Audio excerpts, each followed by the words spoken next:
Postu canına kampa güydü. Nekta tanka güyotta, tanka ulam jarıldı. Ana bile tanka jarıldı. Sizin stanıpta jarıldı. Dur.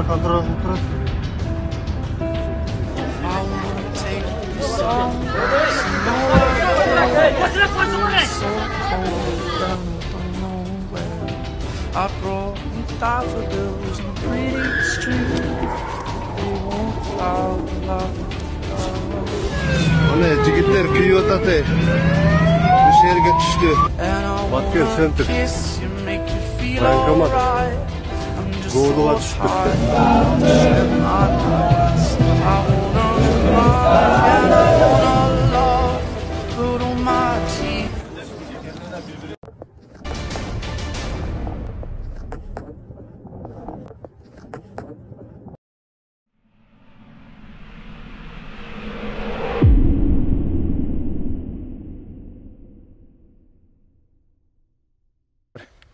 Assalamu alaikum, урматтуу мекендештер. Азыр биз Кыргызстандан сыртта, бул жак. Граница боюнча Кыргызстандан сыртта болуп калабы? Жок, Кыргызстан? Кыргызстандын жери ортодон Өзбекстандын да пост өтүп калган экен. Анклав, сок. Анклав болуп калган экен бул жак. Ошого байланыштуу азыр биздин жарандар эвакуация менен бул жака келишиптир. Тиякта да эжекелер менен жолуктук, бирок бир нерсе мага мындай маанилүү көрүнүп кетти. Бир апабыз ушундай башынан өткөргөндөрүн өзү эле айтып берсин, анан силер да көрүп түшүнөсүздөр да. Азыр мен бир жердин туура же бир жердин туура эмес айтып коюшум мүмкүн да. Ассаламу алейкум. Апа кандайсыз, жакшысызбы? Жакшысызбы? Менин атым Али болот. Ошо Кыргызстандан азыр бул жака келип келдик. Бул жактагы мекендештерибиз менен абалын сурап, бала чакасы ооруп атат деген кабарлар келип аткан бизге. Анан дары дармеги жетиштүүбү деп сурап жүргөнбүз.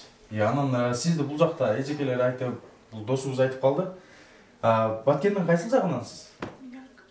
Минөрүктөн, Миңөрүк биз ал жактан көрүп келдик барып. Саар эле неме кеч билгенмин. Намаз окуйын деп Кытайда окусам. Сакалчандар кирип келаткандай болуп өтөм, балама айттым, кой балам барып бир өттөн келип алып жатайык дедим мен. Бир бөлөмдүккө барып жаттым эди. Саар туруп үйгө барып намаз окудум. Үйүбүздүн алдында таштардын составасы бар эле да. Şu da bitti, tışçıya, mıktım. Hızlı olup maşinalar şav öyle kettir işte de. Namazını zor okudum da, çünkü balam turguzdum, balam daha nuruş başladık, kaçavuz dedim. Balam turdu, uyga kırıp kiyim alayım desem. Nemeler düştü, başladı, oktur, taktı, bir ağızdan ötü da. Koy balam, giymem gerekimizden kaçtık. Şol üydün egesi bölümede. Жүрүм беле качасың ол жок, мен качпайм dedi. Шон баняда өлтүрүп ташаптыр. Мен үйүм күйгөнүгө мыйлабайм, шо бөлөмдү өлтүрүп ташаганын келип атам. Оны этиге атыптыр, бут колуну сындырыптыр. Экөөбүз 12-ге уктап жаттык эле. Шого ыйлап атам. Үйүм мээли Куда тынч болсо үй табылат. Мен шо бөлөмгө кирип атам. Жанагы бир эле адам калды деп Миңөрүктө айтышып аткан, ошол сиздин бөлүмүңүз турбайбы, Мен шонукта жаттым эле, экөөбүз 12-ге сүйлөшүп жаттык эле. Жалгыз калып калды деп айтышып аткан. Путичологу деди, качалбайм, мен качпайм деди. Жүрүм беле десем, мен качпадан өзүм келе бердим. Мени ээрчибей деди. Мен шого келип атам. Азыр ошондо сиздин бөлөңүздүн үйүнөн Тажикстандын заставасы көрүнөт. Мен өзүм үйүмдөн көрүнөт. Сиздин өзүңүздүн үйү. Биздин Кыргызстандын да пограндары барбы ошол жерде? Түнүк күн өтүп тураттар, рахмат аларга. Ушундай айлыбызды коруп турат. Түркө биздики жолдун буетиде дагы тажика неме кылып турат. Жолубузду коруйт, биздики немеде. Даразанын ичиде да. Анан мечит жака качып турайын дедим. Бого сыйырым бар эле да, туайын деген бала ташап коебосун деп. Нарагыраак барып коеюн деп барсам, Коңшубуздун машинасы келип калды. Минин десем, ушундай өтүп атат да, шо деп машинага зор отуруп качтык. Ошондо азыр Тажикстан айтып аткан, биз жителдерге ок атпай атабыз деген четке кагасыз. Атты.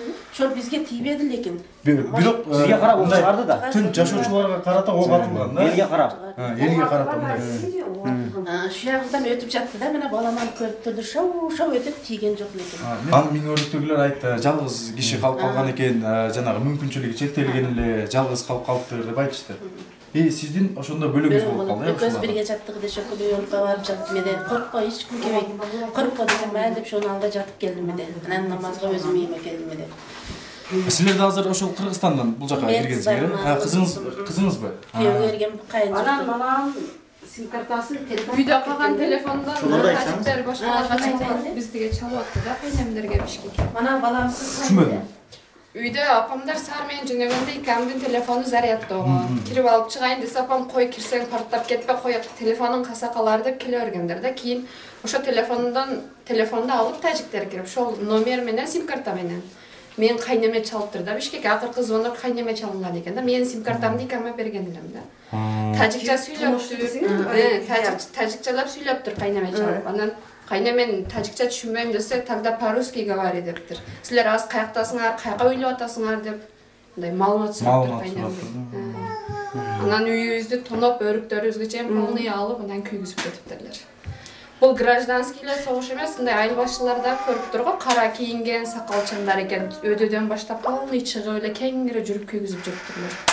10дан ашык адам экен. Бирок Тажикстандын мамлекети ушул нерселер, мына биздин жарандар айтып аткан нерселерди мындай дүйнөлүк коомчулукка мындай четке кагып атат да, биз андай кылбай атабыз. Жада калса ошол силер айткан тажик улутундагы үйгө бастырып кирген адамдарды бизге тиешеси жок дегенге жабарып атат да. Биздин кабарыбыз жок, биздин тиешебиз жок. Мындайча айтканда биздин контролубузда болбогон адамдар деп айтышат. Миңөрүккө же болбосо башка айылдарга кирсек, ал жактагы местный житель байкелер айтып атат, что бул Тажикстандын направлениясы менен болуп аткан иш. Тажикстандын военный аскерлери толук түрдө катышып берген. Биз түнү военный формалар менен көргөнбүз деген сөздү да айтып атат. Азыр байкелер ошол жакта мындай ачуулукка калдырып айтты десек, бирок силер да мындай ошол нерсени айтып атасыңар да. Силердин айтылып аткан сөздөр дал келип атат болуп аткан окуяларга. Мен застава немесini билдим да. Саат şu 5'ten өткөндөн эле башталды. Давай деп эле машинага минип кетти штаттарды. Алдыбыз да застава. Таң камалкы 5'те. 5'ten. Вот даярданып баштай берет да. 5'ten өткөн эле.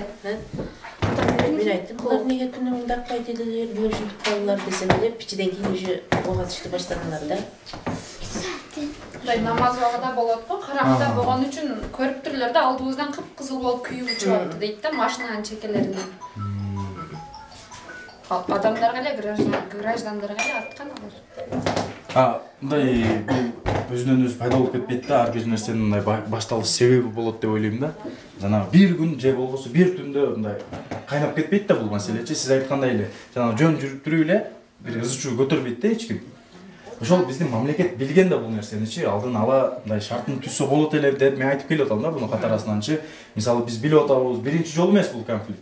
Тажикстан менен биз бир канча жолу мындай кагылышууларды көрдүк да. Мен айтып атканым, бул нерсени алдын ала мындай даярданып, ошол нерселерди мындай болуп кетишине мындай тоскоолдук кылышы мамлекет тарабынан чара көрсө болот эле, туурабы? Же силер андай ойлобойсуңарбы? Мен ушинтип айтып атам да, каякта болсо биздин мамлекет ушуга чара колдонсо болмок эле алдын ала. Азыр мындай ачык эле айтайын да, бир чиновник депутат эмес да, дагы эле ошо карапайым эл сарсанаа. Мен бир нерсе айтып коеюн да ушул жердечи. Айтат го, карапайым калк согуштан кийин эрте менен туруп дейт, баласынын кабырын издейт дейт да. Байдын чиновниктер дейт, продукттан ценасын көтөрөт дейт. Вот мына биз баткенде мына биздин именно ушул айылда эле ушундай нерселер болуп ататчы. Памперс табылбай, бензин, ушундай соляркачы 75 сомдон болуп аткан нерсе 120 сомго чыгып кетти. Ал эл эгер муктаж болуп турса дейт, ал нерсени көтөрсөң дейт, арам дейт да, биздин агымдар ушундай айтатчы. Ошон үчүн бул мамлекет бизге өтө бир көңүл бөлүш керек эле негизи. Ошон үчүн мына эже азыр өтө кайгырып аткан убагы да. Не только биз мына жакта ал нерсени биз деле жоон терибиз менен сезбейбиз. Биз канча келсе примат эткенге даярбыз. Бирок ушул Баткен областынын ушул Достук, Миң булак айылдарына бир көңүл бөлүп, Миң өрүктөргө чек араны чечип берип, элдин баягы ушерпини бир кайрадан бир астанат этип берсе бир жакшы болмок да. Ушул биздин баягы талабыбызчы бийликтен. Ошо азыр чек ара аябай мындай түшүнүксүз экен да бул жакта.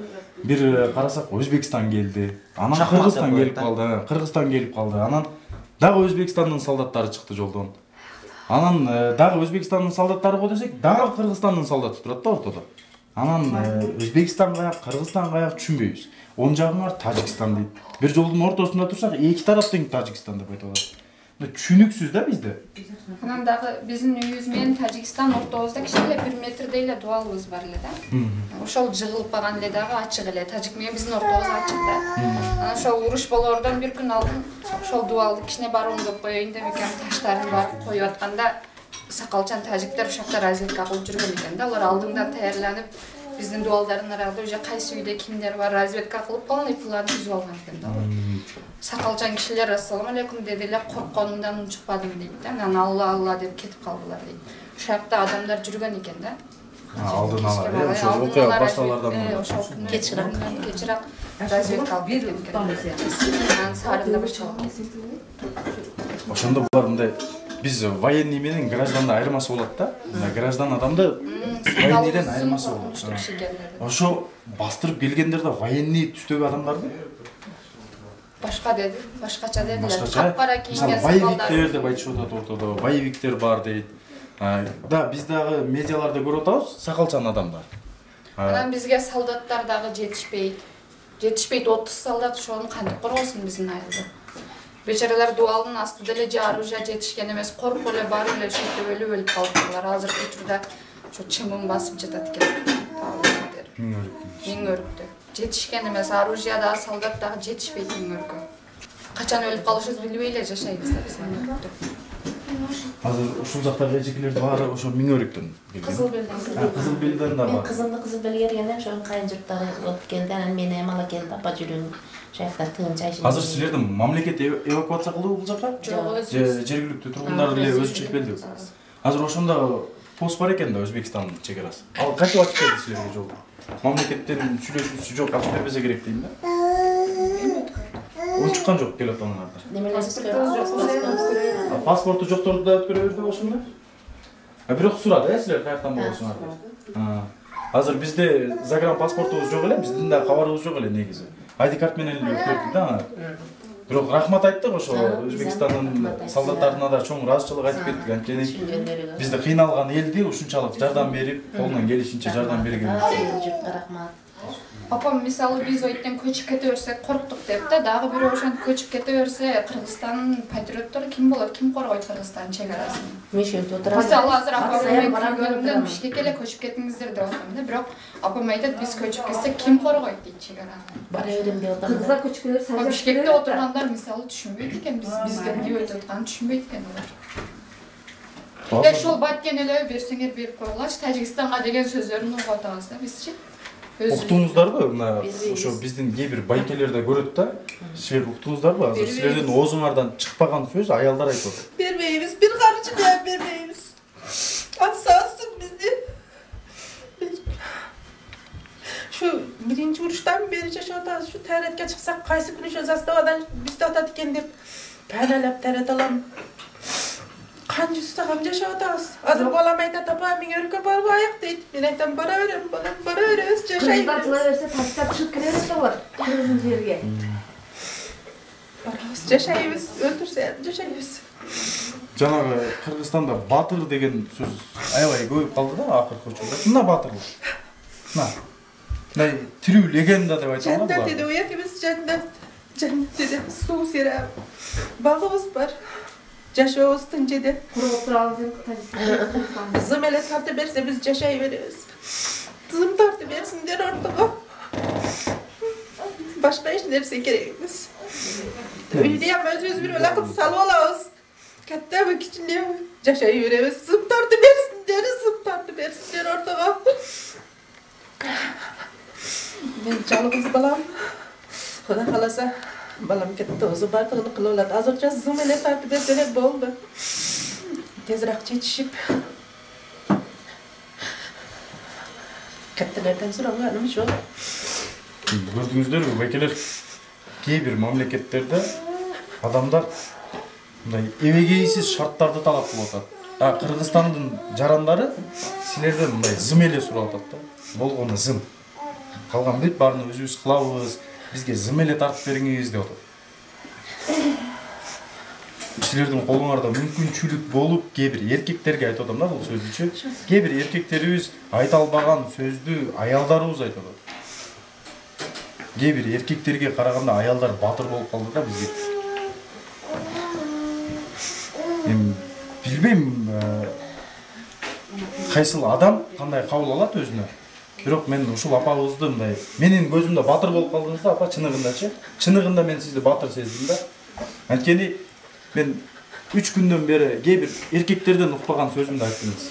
Буюрса мен үмүттөнөм, что Кыргызстанда ушундай чегара маселесин чече турган адамдар, байкелерибиз да акылына келип, бул жолкусунда көпчүлүккө сабак болду да бул нерсечи. Кудайым согуштун көзүн ары кылсын бизде. Түбөлүгү ары кылсын да. Бунусунда эми көпчүлүккө сабак болду деп эсептейм да. Башка кайталанбасын. Зым эле тартып берсе болду. Башка кайталанбасын. Тез арада Кыргызстанга кайтышыңарга тилектешмин, апа. Силерге да рахмат.